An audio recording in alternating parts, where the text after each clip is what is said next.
Refracción de la luz. Este tema se planteará en el video a continuación.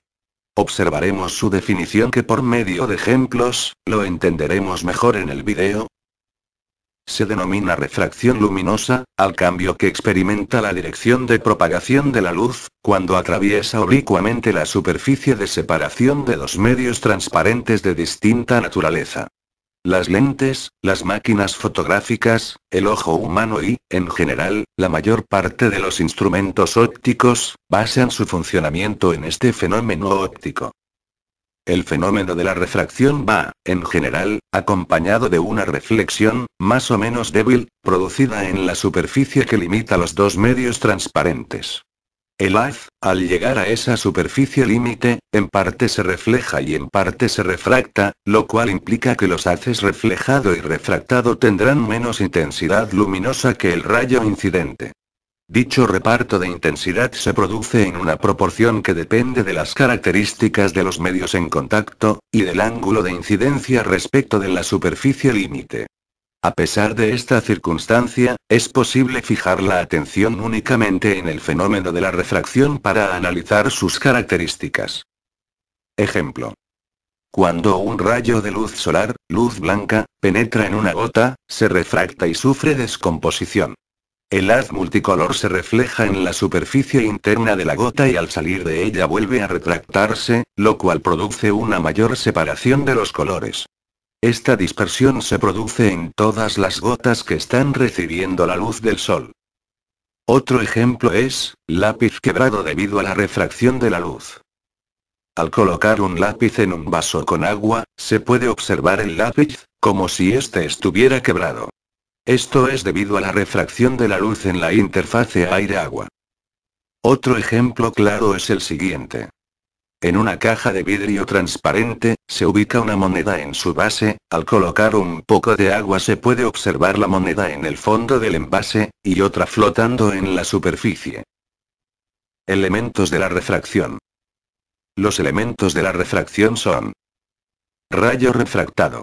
Es aquel que se propaga después de producirse la refracción. Ángulo de refracción, es el ángulo formado por la normal y rayo refractado. Rayo incidente. Es uno de los rayos presentes de un objeto y que llega a la superficie donde se producirá la refracción. Ángulo incidente. Es el ángulo formado por el rayo incidente y el rayo normal. Normal. La normal es una línea imaginaria perpendicular a la superficie de la refracción, que pasa por un punto donde coinciden el rayo incidente y refractado. En la siguiente imagen se muestran los diferentes elementos de la refracción en sus posiciones correspondientes. Veamos. Ley de Snell. La ley de Snell es una fórmula simple utilizada para calcular el ángulo de refracción de la luz, al atravesar la superficie de separación entre dos medios de propagación de la luz, o cualquier onda electromagnética, con índice de refracción distinto. El nombre proviene de su descubridor, el matemático holandés Willebrord de Snell van Rooyen.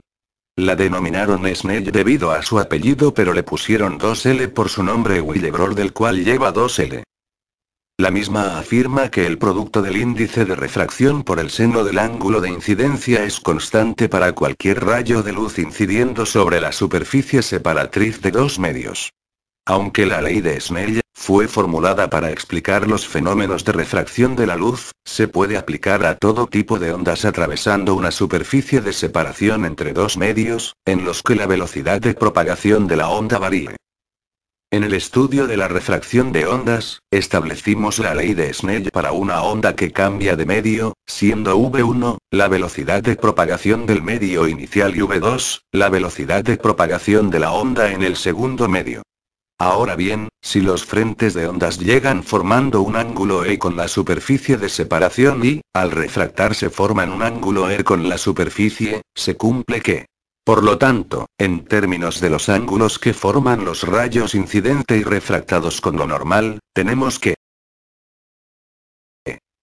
La relación entre el seno del ángulo de incidencia y el seno del ángulo de refracción, es igual a la razón entre la velocidad de la onda en el primer medio y la velocidad de la onda en el segundo medio, o bien puede entenderse como el producto del índice de refracción, del primer medio por el seno del ángulo de incidencia, es igual al producto del índice de refracción del segundo medio por el seno del ángulo de refracción. Donde N1 igual índice de refracción del primer medio, E1 igual ángulo de incidencia, N2 igual índice de refracción del segundo medio y E2 igual ángulo de refracción. Left-top. Y son los índices de refracción de los materiales. La línea entrecortada delimita la línea normal, además de esto lo que esta línea delimita es cuando la luz cambia de un medio a otro y vemos que Snell también hace referencia a la refracción, la cual es la línea imaginaria perpendicular a la superficie. Los ángulos son los ángulos que se forman con la línea normal, siendo el ángulo de la onda incidente y el ángulo de la onda refractada. Índice de refracción. El índice de refracción, n, está definido como el cociente de la velocidad, c, de un fenómeno ondulatorio como luz o sonido en el de un medio de referencia respecto a la velocidad de fase, vp, en dicho medio.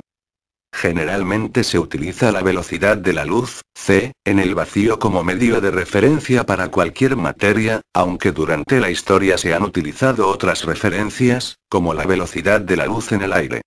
En el caso de la luz, es igual a donde es la permisividad relativa del material, y I es su permeabilidad electromagnética relativa. Para la mayoría de los materiales, I es muy cercano a 1 en frecuencias ópticas, es decir, luz visible, por lo tanto, M es aproximadamente frentes de onda de una fuente puntual en el contexto de la ley de Snell. La región debajo de la línea gris tiene un índice de refracción mayor y velocidad de onda proporcionalmente menor que la región por encima de la línea. Ángulo crítico. Cualquier rayo que incida con un ángulo E1 mayor al ángulo crítico correspondiente a ese par de sustancias, se reflejará en la interface en lugar de refractarse. Reflexión total. La reflexión es el cambio de dirección de un rayo o una onda que ocurre en la superficie de separación entre dos medios, de tal forma que regresa al medio inicial. Ejemplos comunes son la reflexión de la luz, el sonido y las ondas en el agua. La reflexión total de la luz es aquel fenómeno que se produce cuando la luz incide con un ángulo grande en un medio menos refringente que el primero, como al pasar del aire al agua o a un cristal. En este caso no se produce refracción a través del segundo medio, sino que la luz se refleja íntegramente. Cuando en la refracción el ángulo de incidencia es mayor que el ángulo crítico ocurre lo que se conoce como reflexión interna total. Cálculo del ángulo crítico. En fórmula. Ángulo crítico. Índice de refracción. Los espejismos son fenómenos de reflexión total de la luz. Observemos.